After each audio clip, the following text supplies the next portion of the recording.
Well, you can imagine what it felt like. It was raining, snowing, a little bit of each. It was so darn dark that you couldn't see in front of you, and being shot at too. These are some of the miserable things that we had to have strength.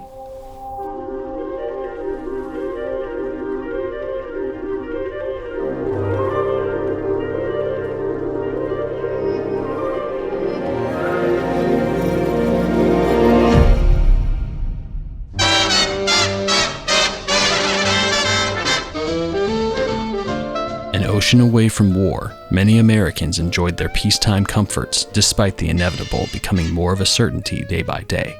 But others decided to prepare for what was coming, and Virgil Nishimura of Grand Rapids, Michigan was among them. I was born to an American mother, and she made my dad in Denver. He was born in Kumamoto, Japan.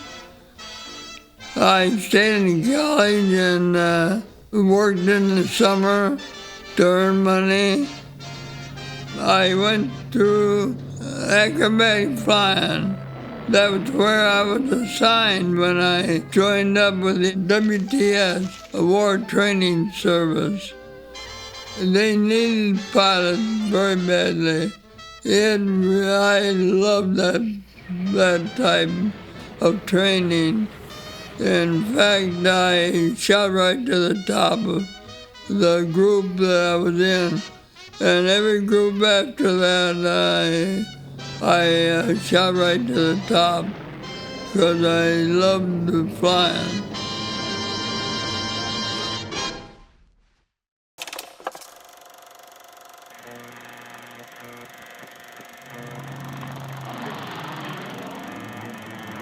The Japanese have attacked Pearl Harbor, Hawaii from the air. Japan has made war upon the United States without declaring. A date which will live in infamy. It is no joke. It is the real war.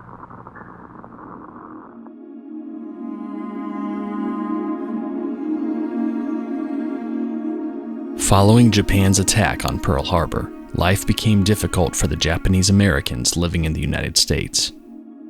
In an effort to discourage potential loyalties to Japan, the U.S. government relocated thousands of Japanese American civilians from their homes and businesses and placed them into internment camps. For Virgil, this massive setback took a toll on his dreams of becoming a combat pilot. One day I went out to go into a more advanced program, and he said, there's a guy that wants to see you. I said, who is it? And he was a flight inspector from the U.S. government. He said, Virgil, he said, I have to ask you for your flying license, your private license. So I reached my pocket and I got my wallet out and gave him. He kept it for 5 months. 5 months I was out of the program. Finally, during those 5 months, I decided to do something about everything. I translated my name from Nishimura. Nishi means west. Mura means village. Someone says, how about hill and dale? And I thought that sounds pretty good, and so we kind of had adopted West Dale as the English translation of the name Nishimura. Then with the new name, I went to the air car, held up my hand, and said I'd do like everybody else did. Well, I was so good at flying. The head guy that was over the American Air Transport asked me if I wanted to be a flight instructor. I was a flight instructor when all the lids it closed down on me. It said you were being transferred from the Air Corps to the Army as a private. So I went from being a flight instructor, which is pretty high, and private in the Army is as low as you can go. Can't go any lower. They had no reason at all, none, zero. But that's the way it was.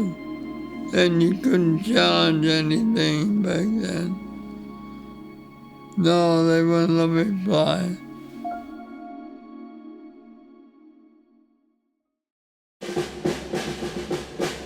Virgil was placed with the 522nd Field Artillery Battalion, a unit made almost entirely of Nisei, second-generation Americans of Japanese heritage. In the opinion of the U.S. government, there was no question of where these men would be permitted to fight.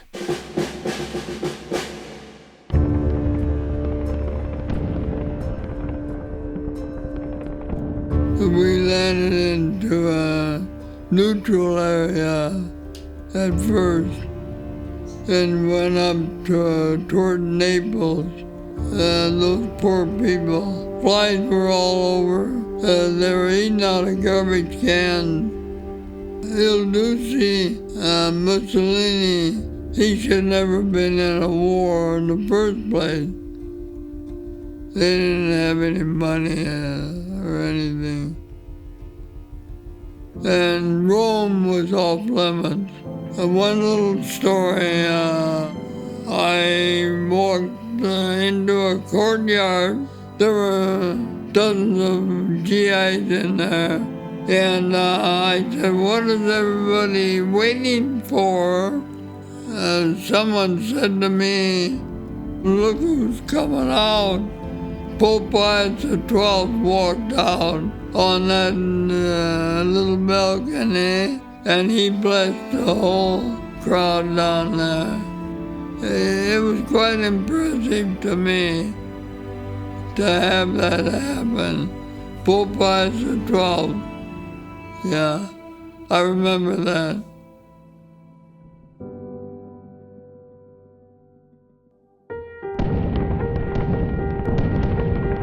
After intense fighting in the Tuscan region of Italy, the 522nd moved to the Vosges Mountains in France, joining forces with the 442nd, a regimental combat team also made of mostly Nisei. As Allied forces pushed the Germans back toward their homeland through aggressive offensive maneuvers, Virgil and the 442nd would take part in their most notable action yet. One general by the name of Dachau, he tried to send one of the other companies. The little 1st Battalion was cut off, surrounded by the Germans, and they were being annihilated. And Hitler sent in 700 more troops. So the only thing that Dachau had left was the 442nd. He said, I want the 2nd Battalion to go in there at midnight. Well, you can imagine what it felt like. It was raining, snowing, a little bit of each. These are some of the miserable things that we had to have strength. It was so darn dark that you couldn't see in front of you, and being shot at too. Dachau, he wanted to fire right at a certain checkpoint, and he made a mistake. The checkpoint where the lost battalion was. You can imagine us firing at the lost battalion, the person we're trying to save. The artillery of the 442 saved the lost battalion twice. If they had fired on that point that Dachau had called for, they would have been dead. We saved 211 guys. We lost 800. to casualties. There's a big difference there. Thanks to the 442nd, the lost battalion was rescued. Due to the staggering number of casualties the Nisei unit received, it attained the nickname the Purple Heart Battalion. They had shown their loyalty and valor through combat, but no amount of fighting could prepare them for what they saw just a few months later.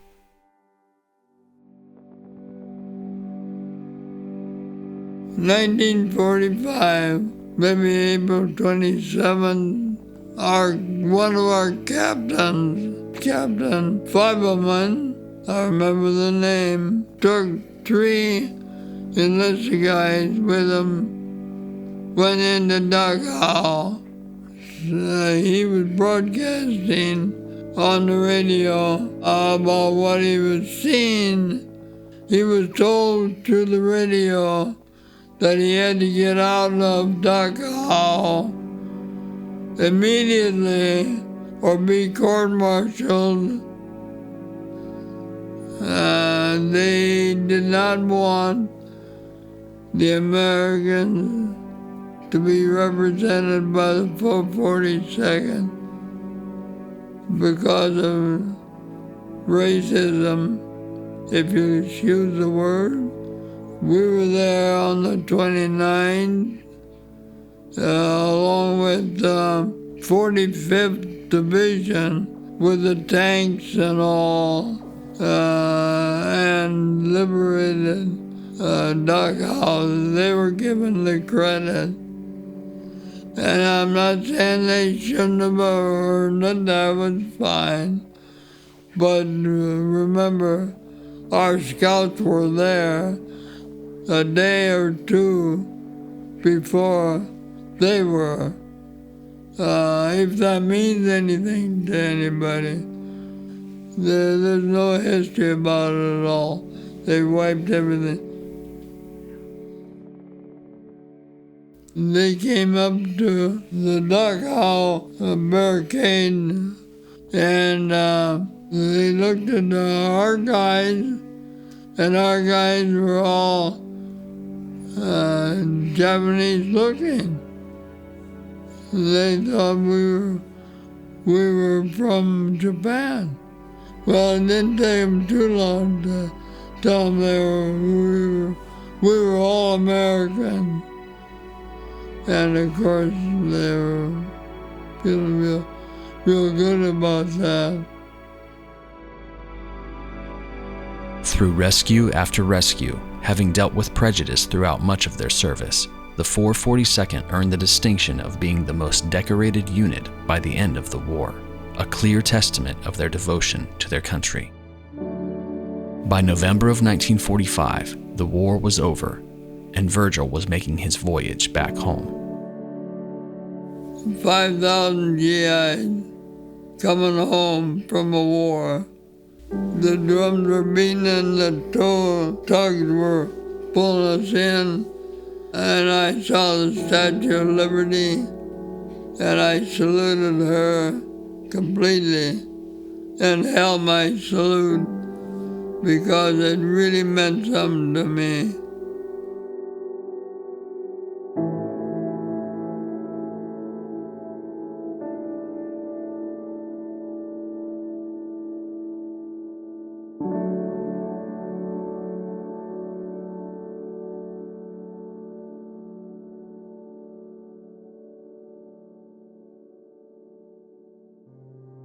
Hey, I'm Heather from Memoirs of World War II. Each day, more and more veterans of the Second World War are passing away, and along with them, their personal experiences. But we're on a mission to capture and share these unique perspectives right here on our channel, and your support is crucial in preserving this history.